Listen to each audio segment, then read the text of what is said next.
नमस्कार, मैं साक्षी the beat से। जैसे कि हम जानते हैं कि आज कल का खाना पीना जो है बहुत ही ज्यादा लोग हमारी सेहत के लिए वो बिल्कुल भी अच्छा नहीं है। बहुत ही ज्यादा टॉक्सिक खाना हम खा रहे हैं और उसके बहुत साइड इफेक्ट्स हैं हमारी बॉडी के ऊपर, हमारी स्किन के ऊपर। तो उस बारे में बात करने आज हम आए हैं Satya Sai Murlidhar Ayurvedic college and hospital में। और आज हम डॉक्टर कृतिका जो हमारे साथ बैठे हैं इनसे बात करेंगे। ये हमारे डॉक्टर एमडी पंचकर्मा के हैं, तो इनसे हम आज पंचकर्मा के बारे में बात करेंगे। तो डॉक्टर कृतिका, आप हमें बताइए कि पंचकर्मा है क्या, क्योंकि बहुत सारे लोग हैं जो जिनको इस बारे में पता ही नहीं है। तो उनके लिए आप क्या बोलना चाहेंगे एक साधारण शब्दों में कि पंचकर्मा क्या चीज है?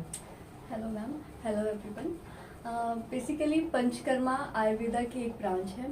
हमारे आयुर्वेदा में 8 अंग बोले गए हैं, उसमें से पंचकर्मा एक ब्रांच है।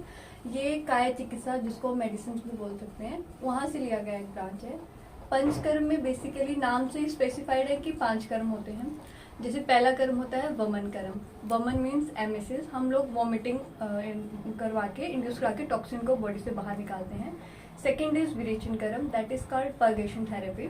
हम लोग वो भी मेडिसिन के थ्रू नूस टूस लगा के टॉक्सिन रिमूव करते हैं। Next is nasya, nasal drops डालते हैं, जिसको इरहाइन थेरेपी भी बोला जाता है।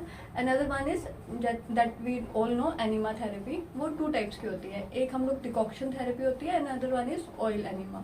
सो these are the 5 basic elements जिसके थ्रू जो टॉक्सिन्स है वो हम बॉडी से बाहर निकालते हैं। जो कि as you already said that today's lifestyle is very hazardous. हम लोग we are all are running for a deadlines, so that's why हम लोग अपना हेल्थ का ध्यान नहीं रख रहे हैं। और अगर कुछ होता भी है तो उसके लिए we use some instant medication that causes toxins in our body, और after some time it will show some side effects। तो फिर ऊपर से हम और मेडिसिन लेते हैं तो वो शरीर में सबसाइड होती रहती है।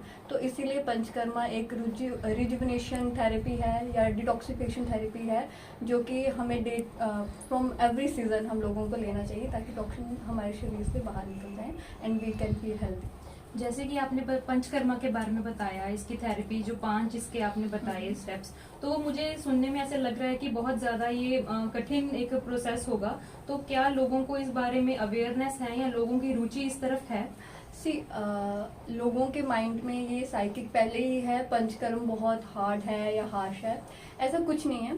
It is very easy procedure. The only thing is little time taking, but yeah, we can give little 7 days of our life or of our year to ourselves. उससे आप later on हफ्ते महीने hospital में लगाओ, उससे अच्छा हर साल आप 7 दिन अपने लिए तो हर कोई निकाल ही सकता है। लेकिन आजकल की लाइफ तो इतनी फास्ट है, इतना सब कुछ फास्ट मूविंग चल रहा है, तो फिर इसमें लोग आते हैं आपके पास जो इतना टाइम निकालते हैं। Yes, true, why not. जैसे मैंने यहाँ पे देखा है, नॉर्थ में बोलो या पंजाब में बोलो, आयुर्वेदा का इतना अभी नहीं है लोगों को रुझान, या पंचकर्मा के बारे में नहीं है। मैंने यहाँ पे कुछ पेशेंट्स देखे हैं जो कि यहाँ पे आके they are ready to go to the south for taking panchakarma therapy, because they were not aware that in SSMT Moga we are giving panchakarma therapies and we have consultant for panchakarma. So हम लोगों ने अभी यहाँ पे पंचकर्मा एज इट इज वसंत ऋतु, इसमें हम लोग वमन कर्म करवाते हैं। सो वी हैव स्टार्टेड वमन कर्म। तो जो साउथ साइड पे है वहाँ पे पंचकर्मा का रुझान बहुत ही ज़्यादा है। सो धीरे धीरे वो नॉर्थ की तरफ भी आ रहा है। जब जब धीरे लोगों को पता चलेगा, they will start taking it.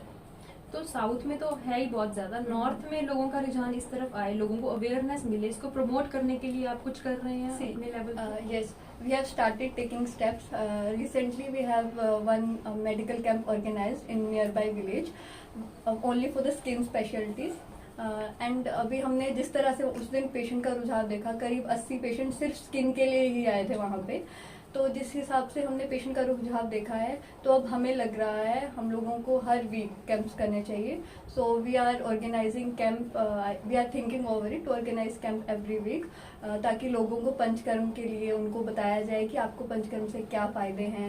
मतलब एक बार अगर आप पंचकर्मा करा लोगे तो वो जो है रूट कोज से आपके डिजीज़ का जो भी ट्रीटमेंट करेगा, वो डायरेक्ट जैसे साइन एंड सिम्टम से पेशेंट आता है, हम लोग साइन एंड सिम्टम सबसाइड नहीं करते, हम लोग वो रीज़न देखते हैं, वो कोज देखते हैं कि किसकी वजह से वो डिजीज़ हुआ है। तो पंचकर्मा बेसिकली वो काम करता है कि it will act on the root, कहाँ से वो डिजीज़ हो रहा है, तो वो फिर sign and symptoms obviously reduce हो जाएंगे। जैसे कि आपने बताया कि कैंप्स आपने शुरू किए हैं लगाने, किसी विलेज में गए, तो ये शहरों की तरफ क्यों नहीं, आपने एक विलेज को ही क्यों इस बार इसलिए चुना कि लोगों को, शहर में भी तो आजकल तो शहर के लोग ज्यादा गंदा उनका खाना पीना है, विलेज वाले लोग तो फिर भी बहुत अच्छा, उनका तो दूध वो फिर भी प्योर लेते हैं, शहर वाले लोगों का खाना पीना ज्यादा टॉक्सिक है, तो वो क्यों नहीं आपने चुना? वी हैव स्टार्टेड, फर्स्टली हम लोगों ने रूरल एरियाज लिए हैं, बिकॉज जहाँ पे हम अभी रह रहे हैं वहाँ पे सराउंडिंग हमारे रूरल एरियाज काफ़ी हैं और लोग इतने अभी तक मोटिवेटेड नहीं हैं। ऑब्वियसली अर्बन एरियाज में हम लोग स्टार्ट करेंगे, इवन अर्बन एरियाज में पंचकर्मा के रिलेटेड उनको ज़्यादा नॉलेज है। We will go to urban, just we are starting, we have taken the one step, we will reach there also. तो आपका मकसद ये है कि पहले आप जहाँ रह रहे हैं पहले आसपास का आपने शुरू किया है? वो yes. करना है। हम लोगों ने सराउंडिंग्स कवर किए हैं, further we will also reach in the urban area. तो आप इसको कहाँ देखते हैं आने वाले टाइम में, क्या आपका एक एम है, कहाँ तक आप पहुँचा सकते हैं? Actually panchakarma is very vast, it is not cannot be taken only for preventive, it is promotive, curative as well as preventive। तो ऐसा कुछ नहीं है कि जो डिजीज इंडिविजुअल है वही पंचकर्मा ले, जिसको डिजीज नहीं है, जो चाहता है कि मैं हेल्दी रहूं, ही और she can also take panchakarma. हमारे जो भी सीजन्स होते हैं हम उसमें हर सीजन में पंचकर्मा होता है। As it is said in Ayurveda that we have 3 doshas, one is vata, second is pitta and third is kapha. तो इन तीनों दोषों के लिए अलग अलग पंचकर्मा इंडिकेटेड है स्पेसिफिकली। तो अगर किसी को डिजीज नहीं भी है तब भी ये अकॉर्डिंग टू सीजन ले लेना चाहिए। जैसे फॉर वात हमारे यहाँ पे एनिमा थेरेपी जिसको हम बस्ती बोलते हैं, वो ड्यूरिंग रेनी सीजन पेशेंट को या इंडिविजुअल को ले लेनी चाहिए। अनदर इज पित्त दोष, पित्त दोष से उत्पन्न जो भी स्किन डिजीज है या कुछ भी है, तो जिसका भी पित्त दोष प्रकोपित रहता है उनको विरेचन दैट इज पर्गेशन थेरेपी वो ड्यूरिंग शरद ऋतु ले लेनी चाहिए, क्योंकि उस टाइम पे नेचुरली पित्त दोष जो है हमारी बॉडी में प्रकोपित रहता है। थर्ड दोष इज कफ दोष। कफ दोष अभी ये बसंत ऋतु चल रही है, हमारे पंचकर्मा में वमन कर्म जो है कफ के लिए अच्छा माना गया है। सो अभी जैसे किसी को अगर डिजीज है या नहीं है, जो डिजीज इंडिविजुअल है उनको तो लेना ही है, बट जिसको लगता है कि मेरा कफ इंक्रीज रहता है या कफ दोष प्रकोपित रहता है, इस सीजन में वो दोष ऑलरेडी प्रकोपित है नेचुरली, तो हमें इस सीजन में अभी बसंत ऋतु में वमन ले लेना चाहिए। And we are giving vaman karma, we have started the vaman karma nowadays. So as seasonal wise में पंचकर्मा की बहुत इंपॉर्टेंस है। तो आपसे बात करके लग रहा है कि आपको पंचकर्मा के ऊपर काफी है ज्ञान है, आपको इतना मुझे भी अवेयरनेस नहीं थी अगर मैं सच बताऊं तो यहाँ पे हमारे SSMD में जो हमारे अपकमिंग डॉक्टर्स होते हैं तो आप उनको भी इस बारे में ट्रेन करते हैं, उनको बताते हैं, ये चीजें सिखाते हैं? यस, हमारे स्टूडेंट्स हमारे यहाँ पे BMS कोर्सेज होते हैं, तो फाइनल ईयर में पंचकर्मा सब्जेक्ट आता है। बेसिकली स्टूडेंट्स आर वेरी क्यूरियोसिव, वो जानना चाहते हैं पंचकर्मा क्या है, तो हमारे जो भी पंचकर्म होते हैं I can only guide them. पूरा पंचकर्म वो स्टूडेंट हैंडल कर रहे हैं, वो BMS लेवल पे ही बहुत अच्छे से सीख रहे हैं, और धीरे धीरे अभी जितना पेशेंट्स आएंगे हम उनको सिखाएंगे and they will also learn new things here. तो इनमें से BMS करके ही हम आगे MD करते हैं ना, तो इन BMS स्टूडेंट्स में से भी कोई बच्चे हैं जो इंटरेस्ट दिखाते हैं कि वो MD पंचकर्मा की तरफ जाना चाहते हैं, किसी और फील्ड में वो हर सोचती MD एक ऐसा सब्जेक्ट है वो इंटरेस्ट के साथ ही किया जाता है। बहुत से स्टूडेंट होंगे, बहुत सी ब्रांचेस हैं, तो हर किसी को अपना अपना इंटरेस्ट सब्जेक्ट होता है। अभी भी पंचकर्मा सीखेंगे तो उनको शायद पंचकर्मा में इंटरेस्ट आ जाएगा, तो वो पंचकर्मा में MD लेंगे। That is their own choice, I can not force कि आप पंचकर्मा ही करो या वो सब्जेक्ट। नहीं, फोर्स की बात नहीं मैं यहाँ कर रही, मैं कर रही हूँ कि आपके जैसे स्टूडेंट्स हैं तो आपको लगता होगा, आपको पता होगा कि आपके बच्चों का इंटरेस्ट है MD पंचकर्मा में जाने का या नहीं, आपको स्कोप लगता है इसका कि बच्चे आजकल नहीं इस लाइन में जाना चाहते? They are very curiosity to they have curiosity to get admitted in MD Panchkarma for sure, obviously, because Panchkarma is very vast and it is related to each and every department। Her department से कोई ना कोई पंचकर्मा करवाना ही चाहता है, whether it is gynaec, KC, ENT, any subject, वो पंचकर्मा करवाएगा ही patient को। तो ऑब्वियसली MD पंचकर्मा की जरूरत बहुत है और बहुत आगे पढ़ने वाली है। सो यस, जितना वैसे मैं जानती हूँ ये एक स्किन को रिलेटेड है, आजकल तो वैसी लड़कियां बहुत ज्यादा अपने स्किन को लेके बहुत ज्यादा कॉन्शियस हैं, तो इस बारे में हमें बहुत कुछ जानने को मिला डॉक्टर कृतिका से।